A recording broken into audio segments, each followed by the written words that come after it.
ক্যাম্পাসে ভাঙচুরে কড়া বিশ্ববিদ্যালয়। যাদবপুরে 19-20 অগস্টের ঘটনায় তদন্ত কমিটি গঠন। কাল তদন্ত কমিটি গঠন করে বিজ্ঞপ্তি জারির সিদ্ধান্ত। ক্যাম্পাসে ভাঙচুর, সরকারি সম্পত্তি নষ্ট নিয়ে অভিযোগ। থানায় অভিযোগ দায়ের করবে যাদবপুর বিশ্ববিদ্যালয়। 19 অগস্টের ঘটনার সিসি ক্যামেরার ফুটেজ সংরক্ষণের নির্দেশ দেওয়া হয়েছে। হামলায় বহিরাগতদের জড়িত এবং যারা জড়িত তাদের চিহ্নিত করার চেষ্টা। নিরাপত্তায় ত্রুটি থাকলে কড়া পদক্ষেপের আশ্বাস উপাচার্যের।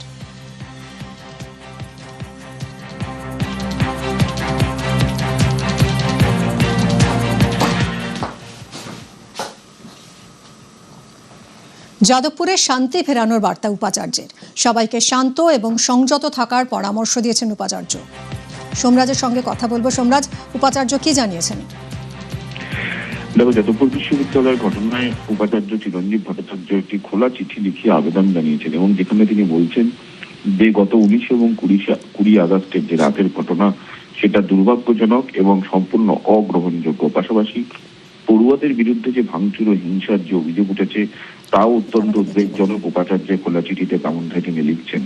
হিংসা, ভয় দেখানো বা বিশ্ববিদ্যালয় সম্পত্তি নষ্ট করারও কোনো যুক্তি থাকতে পারে না বলেও উপাচার্য বার্তা দিয়েছেন।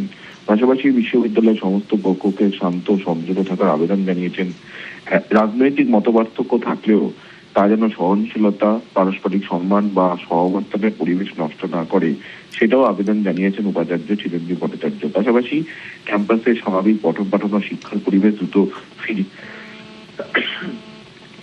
ফিরিয়ে আনাই প্রধান লক্ষ্য বলেও জানিয়েছেন উপাচার্য।